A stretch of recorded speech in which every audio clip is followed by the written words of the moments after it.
Now, joining us this afternoon is the chairman of the Sports Writers Association of Nigeria, Plateau State Chapter, Mr. Alfred Tiaki, joins us this afternoon. Good afternoon to you, and thank you very much for joining.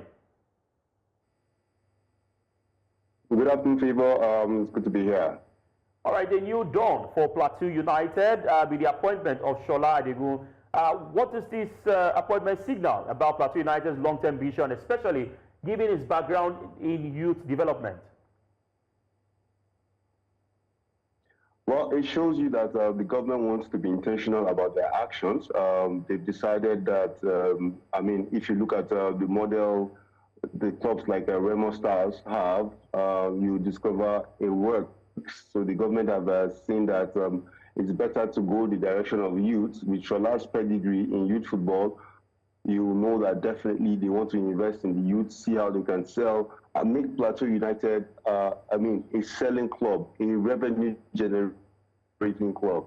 Because we know that the government really invests a lot of money, but they don't get anything back. So the idea behind this appointment of bringing Shola, and also the new sporting director, Barrister Gideon, is to see how they can make sure that Plateau United is run as a business entity, not just a government parastatal where money is, they're just sinking money. Now, the government has a direction. They've given them a mandate. They know their mandate.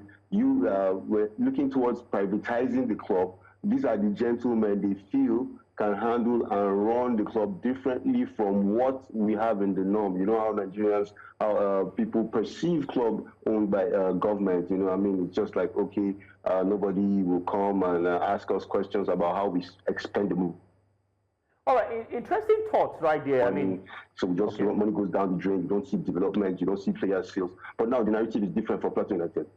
All right, interesting thoughts right there.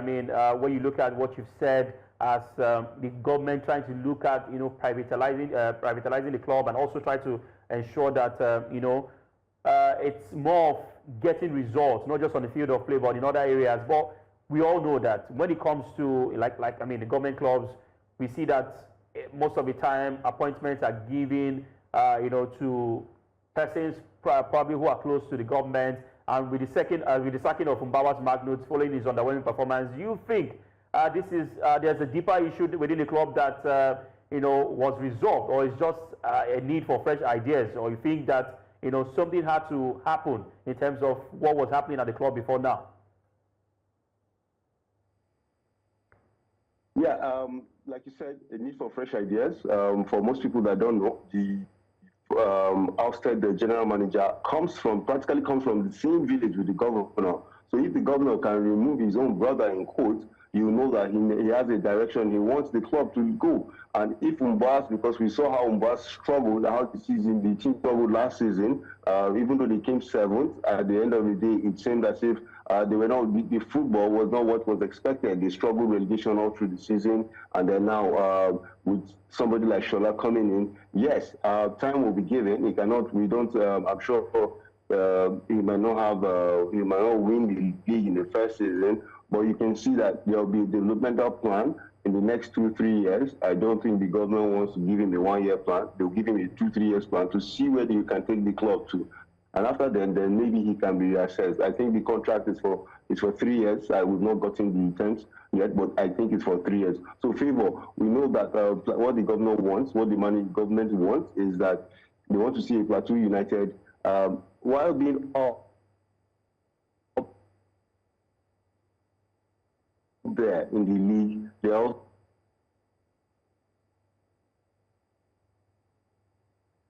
all right, I think we have connectivity issues right there. But let me come to you now where, Plateau United did make a bold move.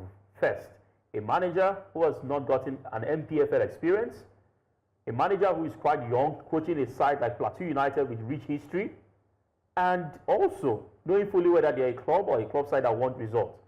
Do you think they'll be patient with the young man who has just been appointed, or it's going to be an instant result kind of thing? Because if you're getting the greenhorn, we can't call him that because, of course, when you look at the NPFL, managers who come into the NPFL, only a few have hit the ground running with their first experiences. Maybe Janet Ogumodede getting to a particular place. But then again, it's not easy in this kind of terrain. You think that Plateau United will give him all the necessary requirements and time frame for him to succeed, or will be instant success for them?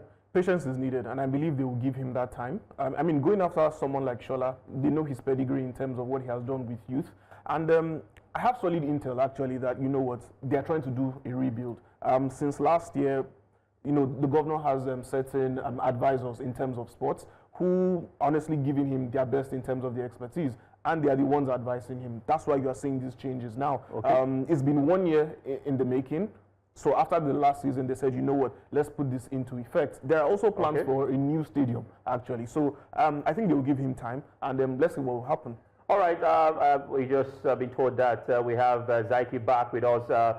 Before we let you go, finally, I would like to ask from here, I mean, looking at the appointment of Shola, who is a young coach, do you think the club side will give him time? I mean, one thing is certain, he's coming into a terrain he has never been in terms of the NPFL. And with the politics and with what happens in the NPFL, or the club like Plateau United that we know really want results, how patient will the club be to the young man who just got employed? And secondly, what are the chances and hope that this new Jos Stadium will be completed? We hear the Rampam Stadium has taken a facelift already.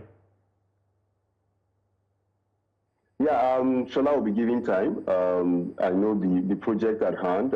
Some of us have inside sources, so definitely he'll be giving time, because his appointment did not just come like that. A lot of people. It was direct.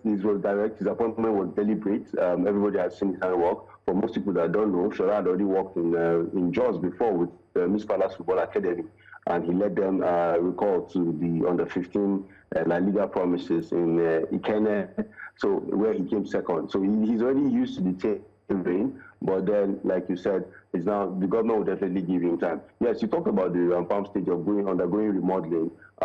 We hope that it will be, but it's not going to be ready before the league starts. Definitely, the league is starting in 2 months, so the Zaria Road Stadium will be used. We just hope that the fans will understand. I know that if Shola gets 4 or 5 good results, if he starts well at home, he'll definitely have the backing of the fans. That's for sure. You know how Nigerian League operates.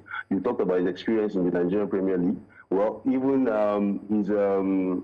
his manager, his sporting director, Barrister Gideon, both of them are newcomers in this area. But Barrister Gideon will come with the experience of being a FIFA intermediary. He has plenty FIFA certifications, but people don't know that part. But then he has experience in managing football. So we hope that both of them, combining together, will do what the state government expects Plateau United to be a brand that is reckoned within the Nigerian Premier Football League.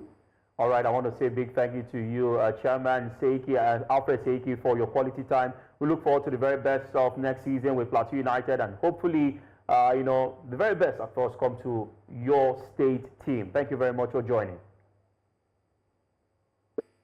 It's my pleasure, guys.